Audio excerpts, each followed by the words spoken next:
Hey everyone, it's Mike Morford, host of The Murder in My Family. There's no new episode out this week, so I wanted to take this opportunity to introduce you to a brand new podcast that I've just launched. It's called Missing Persons. If you're a regular listener of The Murder in My Family, then you know that it's my goal to give loved ones of murder victims a platform to discuss their loved one's case, and to help spread awareness for it. Well, Missing Persons will include a very similar format. There's so many families out there with missing loved ones that need the same kind of platform I help provide on The Murder in My Family. I'm including a preview here of what's coming up on Missing Persons, and I hope you'll give it a listen. And when you're done, search for and subscribe to Missing Persons everywhere that you listen to podcasts, so you don't miss an episode. New episodes launch in March 2020. Thanks for tuning in, and I hope you'll be listening to Missing Persons. And I'll see you back here next week with an all-new episode of The Murder in My Family. It's estimated that at any given time, there are 90,000 missing persons, and that's just in the United States. Imagine if your loved one went missing. Is there anything that you wouldn't do to try and find them? Would you cross oceans, spend your life savings, continually retrace their last known steps, just hoping something jumped out at you? This is Missing Persons, a brand new podcast. And I'm your host, Mike Morford. If you're a true crime podcast fan, you might recognize me from some of my other podcasts, including Criminology, 3 Men and a Mystery, and The Murder in My Family. The most important part of hosting a podcast for me is advocating for the cases and the victims I discuss, as well as their families.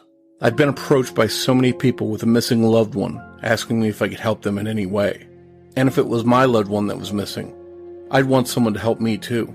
So I couldn't say no.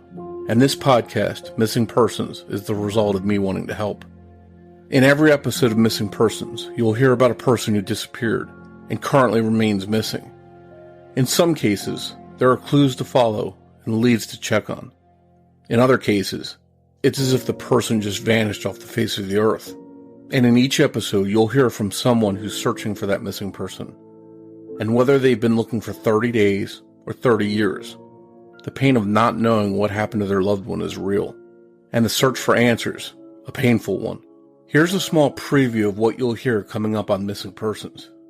You know, her mom didn't think too much about it. I think they exchanged some texts and maybe some calls during the day on May 1st and then May 2nd. The early morning hours of May 2nd, I think Patty woke up, and I think that she realized, you know, wow, something's not right. She hasn't come home. She was supposed to come home.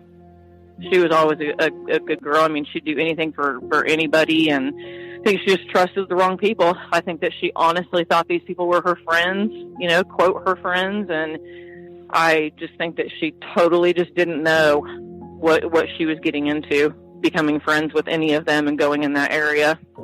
It shows that her phone pings in the area, you know, like from a tower. It doesn't show you specifically what address they were at, but with the police questioning people, they were able to get, you know, where she had been that night. The trap houses, they're usually empty during the day, you know, so we were able to, you know, during the daylight hours, we've been able to search the areas, go inside the trap houses and search those. We haven't had any problems getting in there and searching those areas either. So we've been all right, you know, going into the areas at nighttime. We wouldn't want to do it at nighttime, and we haven't, you know, really done too much at night just because of the area that it's in. On, you know, gosh, I hope she is alive, but gosh, I hope she, you know, isn't in sex trafficking. I don't know. I don't know which would be the lesser of the two evils. It's all evil. It's just completely evil. The whole situation is evil. And the people that help with her case, we refuse to let her name be forgotten. I mean, we have pushed and pushed and pushed and, you know, tried to get her name and keep her name out there for everybody. We want her home. I mean, that's the bottom line, and we're not going to stop searching for her or stop doing anything until we have her. Early Saturday morning, the last time we saw him, but he was supposed to come over here Sunday, you know, that day for Mother's Day, and never showed up. That was it. I mean, we've never seen him again after that. And when Monday morning came around, I thought for sure he was going to come back. He was out with some friends or something, like went to the lake or something like that. And he didn't show up to go to work Monday morning. I knew something was definitely wrong. That's when we called the police to do a missing person report. We really honestly did not think we'd be sitting here going on 23 years, still wondering, what happened to him.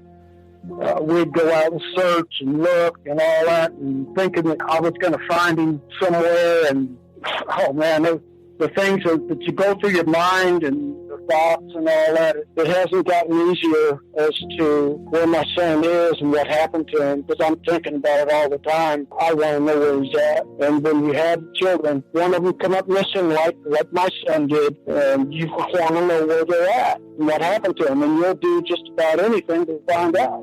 By the end of May, I was getting a bit frantic because I was calling everyone in Canada. Had anyone heard from him? I was in absolute panic, because I just couldn't understand what was the matter. Panicking what to do, and has anybody seen him? Anybody heard from him? I began to realise that they weren't going to help me. So we started to make arrangements for me to go to Canada and search for him myself. We received a phone call later in the day that I had to go downtown and identify his belongings. It is a belief of this detachment that your son is dead. We may never find his body or what happened to him. In dismay, I looked at him and I said, how can you say this? I've been begging you to look for my son for a year. Yeah, we're financially ruined. We lost our home long ago. But this happens with most families with missing children, or missing loved one. For the love of a child, you can't stop. Missing Persons officially launches in March 2020. Will you join me and become part of the search for answers in these cases? If so, search for and subscribe to Missing Persons right now, wherever you listen to podcasts, so you don't miss an episode.